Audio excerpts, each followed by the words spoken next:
Our life and these big decisions have not come without plenty of big dents and dings, except it's always turned out better in the long run. Mm-hmm.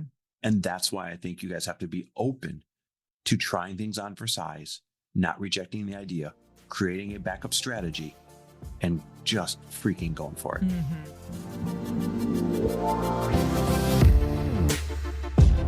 Welcome, everybody, to the Chris Harder Show, where we are making you unapologetic about your pursuit of success, knowing that when good people like you make good money, they can then do great things. My name is Chris Harder, and several times per week, I will bring you epic guests, solo episodes, and every single tool, trick, and skill set you need to grow your business, grow your money mindset, and to grow your wealth to levels that you have never reached before. I've ended up in a unique place in life where I've got the experience, the connections, and all of the secrets that it takes to be successful. And I'm lifting the curtain to reveal it all to you in an effort to help put you in a position of abundance so great that you can then be as generous as possible. So let's lock arms and let's get started. And we're back with another episode of He Said, She Said. All right, we've got an elite entrepreneur mastermind alert. That is, we are about 75% sold out. We have a ton of awesome applications. I'm literally doing 2 to 3 interviews a day, every single workday right now with epic human beings. Very exciting. So it's actually starting to reach that point where you have to get your application in right now. Literally, if you're going to make more than $500,000 in 2025, and you want to learn from Lori and I in person, and you want to learn from our peers, and you want to learn from the most talented, amazing humans to ever be in a mastermind where you lock arms for an entire year and you get each other's backs, you work on each other's business, and you share contacts and favors and everything. I'm telling you, it's the shortcut. You're going to want to hit pause and go to chrisharder.me/mastermind. So I do want to say, because this is really exciting. Every single year we see when enrollment comes up that it feels a little bit easier. And the reason for that, this is the really cool part, is that the people who have been in it are referring people for us. And it's so beautiful. First of all, thank you for that. But also, that's such a good sign of a program that really works, you guys. So that is something that we take massive pride in, is that so many of the people that come into the mastermind are by way of referral from mastermind members or former mastermind members who are no longer in it because maybe they're going to something different, or maybe this year they don't necessarily need it because they've been in it for a while. And it's a really exciting thing. So we love when people who are curious about the mastermind ask former or current mastermind members about it, because we take that much pride in the product. Yeah, you just nailed it. When people send a friend or an acquaintance and say, hey, you got to trust this container, you got to trust Chris and Lori, you got to trust this mastermind, it'll move the needle for you. It's the highest compliment that there is. Highest compliment. So if you're curious what you get, it's all on the page when you go to chrisharder.me/mastermind, but real high level, you get a one-on-one strategy session with me to kick the thing off. You get 2 3.5 day in-person retreats with Lori and I and all the other really talented members in there and some of our most special friends. You get unlimited texting access to me, my real phone, because you're now a high-end client, Monday through Friday, 10 to 5. And you can ask me questions, ask Lori questions. They all roll right through my phone, my personal phone. And you also get a monthly challenge solving call where whatever your challenge is that month, you lay it out to the group and the group problem solves it. Hey, here's a connection. Hey, here's an idea. Hey, I did this once. It is the greatest container that has ever been created for moving the needle for you. So chrisharder.me/mastermind. If you're going to make over 500 grand this year, most people are 7 and 8 figure earners in there. Go apply right now. All right. Here's what we want to talk about today. Lori and I have made a lot of very big business and life decisions over the past couple of years. Like when Lori, you came to me, almost 4 years ago and said, hey, I want to shut down my whole fitness program and have some space to find out. 5 years now. God, is it 5 years? Yeah, and maybe more. Have some space to figure out what I want to do next, right? How do we navigate something like that? Or when I'm like, hey, I want to start Frello, even though it's the worst time ever to start because you had a startup. Mm-hmm. We knew that would be very disruptive to our earning power and time and energy together and all that stuff, to the point when you came to me and said, Chris, I want to start spending way more time at our California home and less time at the other homes because I don't like bouncing around anymore, and which I was also aligned with. To all of these big life decisions, how do we make them? And so we thought we'd maybe add a little bit of guidelines or a little bit of color around what this looks like when couples or even business partners or even two great friends have to bring up and make big life and business decisions. Now, we got to start with sharing a theory that Lori and I have always kind of operated under since we've been married. And not maybe the whole marriage, but most of the marriage. And that is, we made a commitment to always try it on for size, but it doesn't have to be a fit. Yep. Listen to what this says. Like when you're trying on an outfit and you're like, oh, wait, I didn't think this would look good on me. And it does. We made a commitment that whatever the idea is, instead of shooting it down or saying that's dumb or saying we can't do that, when one person brings it up, we then say, okay, well, I promised I'd try it on for size. So what does it look like? What are the moving parts? Let's give it a shot. Let's try it for 30 days. Let's try it for 3 months. Try. And if it's not a fit, we can go back. And it's very important, both parts of that rule. One, that you're not going to shoot it down, but you're trying it on for size. And two, that if it's not a fit, you actually speak up and say, okay, this is not a fit for me. I think that we've had a lot of obviously different moments where we've had to do this. And I would say that the amount of time that you actually have to try it on, you have to give it a good enough try. Meaning it can't just be like, oh, 2 weeks, I tried it, I don't like it. This is big life changes that we're talking about. You know, I know that when we had moved to Arizona and living there full time, for me, it was like, okay, I'm going to try this for a year. Yep. Like I'm going to give it a solid year, maybe more. Yep. And under the safety of it didn't have to be a fit. It didn't have to be a fit. And also, I really do believe that in life, things take a year or more to settle in. And it's really about the perspective and attitude adjustment that you have when you're there. So we had to really talk through that. And it was like, okay, what do I need to change in my attitude and the way that I'm perceiving Arizona in order for me to really try this on? So it's looking at potentially the partner who's not excited about the thing. And it's like, okay, what are some of the things that need to change in your attitude and in the way you're perceiving this thing that you're going to try on for your partner in order to truly try it on? Because there's a difference between saying, yeah, I'll try it and having a shitty attitude the whole time, and then actually working really hard to make the best, not making something work. I want to clarify that, making the best out of that situation that you have agreed to for that amount of time. And I think that's really important clarification for people. Is it's not like, well, I did this for you, I'm trying this on for you. That's not going to feel like true partnership. It feels like there's a lot of resentment in that agreement. Yep. So it has to be that you fully embody trying it on and making the best of the situation. And at the end of the year or the 2 years, it's okay to say, you know, I learned a lot from this. I made the best of this situation. I don't resent you for it because I really learned and I really truly like valued you during this and how you felt and how you wanted to see it and how you wanted to experience this. But can we have another conversation because it truly is not a fit for me? So how could we meet in a different capacity, or how could we find something that we agree on in a different capacity? Oh, you nailed it. You can't do it with 1 foot in, 1 foot out. You can't do it with a resentful attitude. You can't do it with a, yep, waiting for this to fail. See, I told you.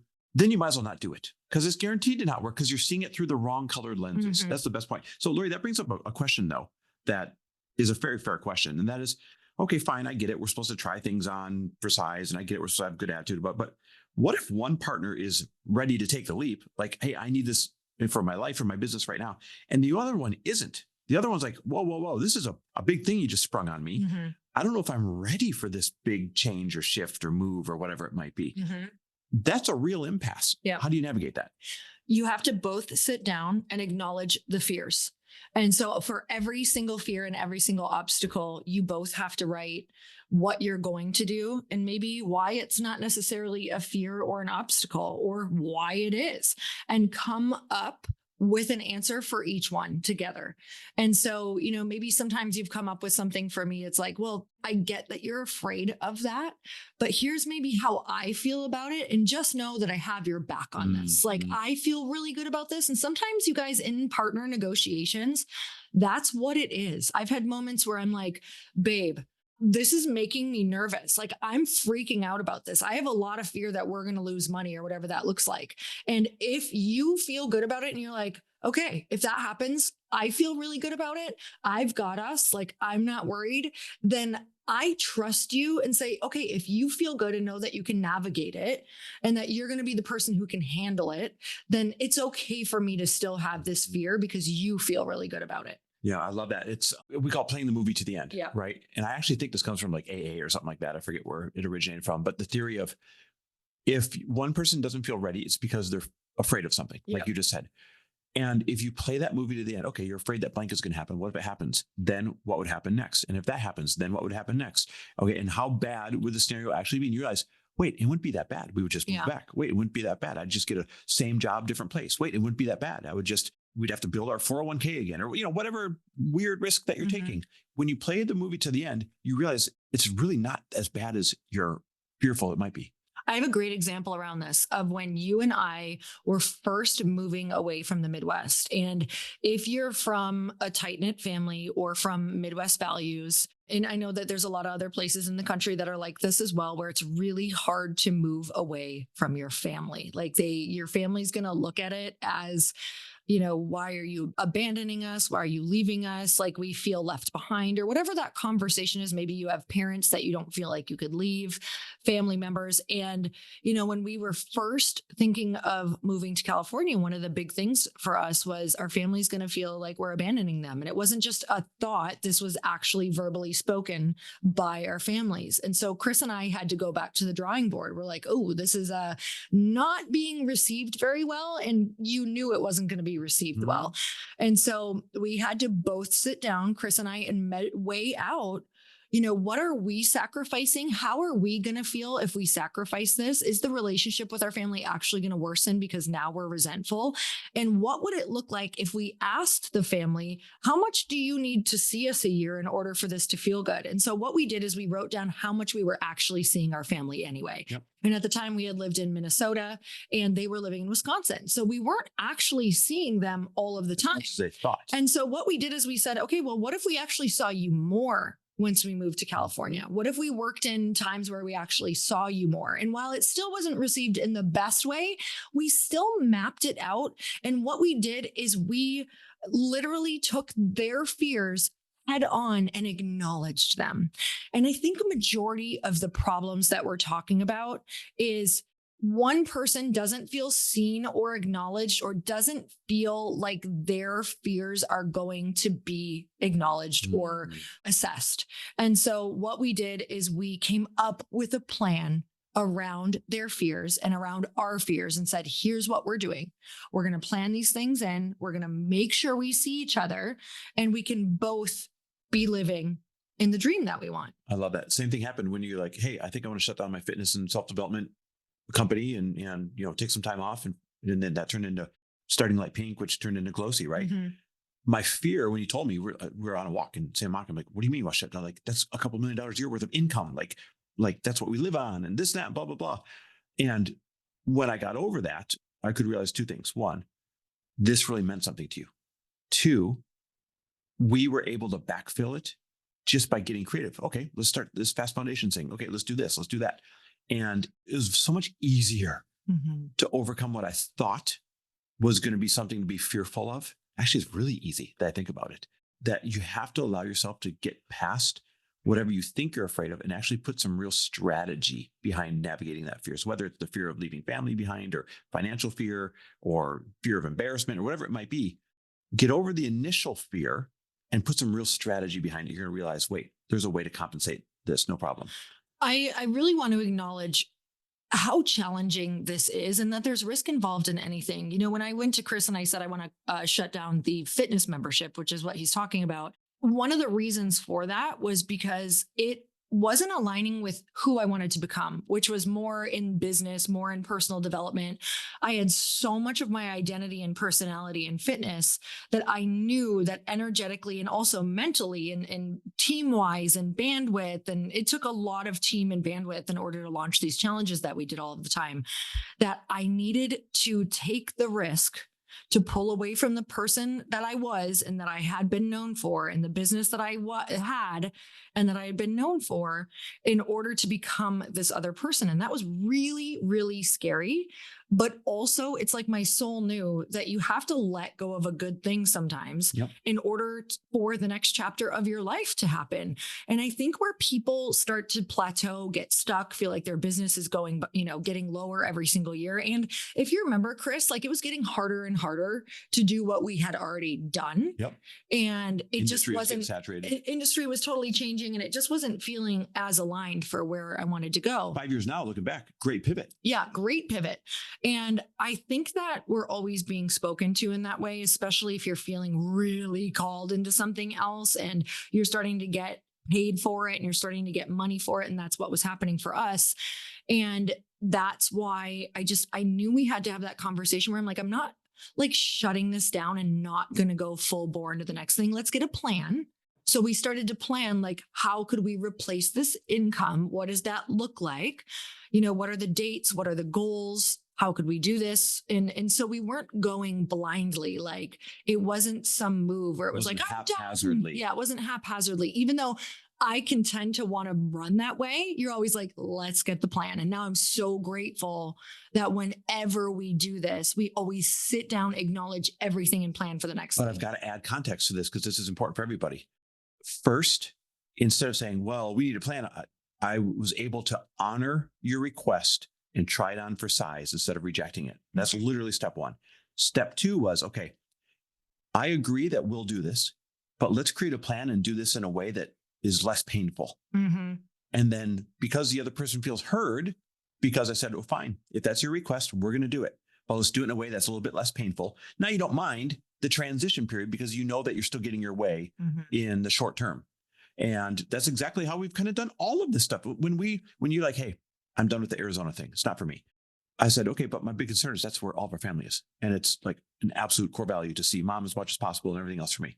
So instead of rejecting the idea, because I also love being here in California more, instead of rejecting the idea, I'm like, okay, how can I create a plan? I know I'll literally have mom dates where I fly back every single month, at least once, if not more. It's such an easy flight, 45, 50 minutes, that makes the time spent more special together when I'm back there for a couple of days now, dedicated to doing something fun. Instead of being like, hey, let's squeeze lunch in, hey, let's squeeze that in. I like the time more. And I think she likes the time more. Same with our other family.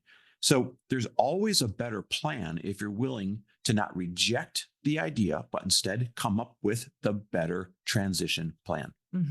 So to start to put a bow on this thing, the power of partnership in building any dream means give and take. It means give and take.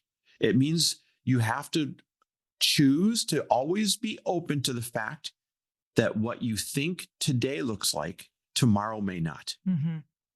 And relationships are growing dynamic things over the long term.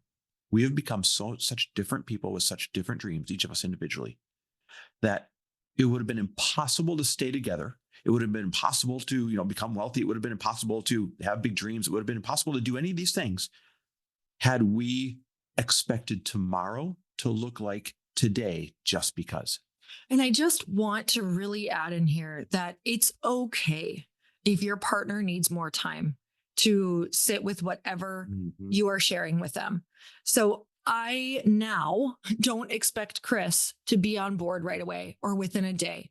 And if he needs time, especially if this was a life expectation that you had together. So let's say that, Chris and I had always dreamed of having a lake house, and that was the goal in the next 5 years. And all of a sudden I'm like, I just don't think that's just not the goal for me. Like, he's not going to get on board with that in a day. You're going to have to come back to it and start saying why, and maybe how you could realign the vision or whatever that can look like for the both of you in the future. But don't expect your partner who has had this expectation with you, because so much of your life is so intertwined that your decisions, your goals become your partner's. So you have to know that might take a little bit of time for them to sit with, but I think it's really reasonable to say, hey, this might come as like a complete surprise or a complete shock that I don't want to do XYZ anymore, or that I'm thinking that I want to try this. So can we take the next couple weeks and just keep revisiting the topic? And it's okay no matter how you feel right now, but I want to keep talking about it. I love that. I'll summarize with this. Our life and these big decisions have not come without plenty of big dents and dings, except it's always turned out better in the long run. Mm-hmm. And that's why I think you guys have to be open to trying things on for size, not rejecting the idea, creating a backup strategy, and just freaking going for it. Mm-hmm. I love that. All right, guys, thanks for listening. We love and appreciate you. And don't forget, if you're going to make over $500,000 this year and you want even guidance on this kind of stuff in life, you have got to go apply for the mastermind right now, because literally seats are running out really quickly, rapid speed right now. chrisharder.me/mastermind. That's where Lori and I are going to be running this thing together. chrisharder.me/mastermind. Thanks for listening. We'll see you next week. Thanks for listening. And if you loved this episode and know of someone else who is as successful as they are generous, please pass them on to me. It would mean the world to me if you help me get this cause and this message out to as many listeners as I can. So please, if you liked what you heard, it goes a long way if you take 30 seconds and leave me a 5-star review and share this with your friends. I'll be forever grateful. And until the next episode, cheers to your success.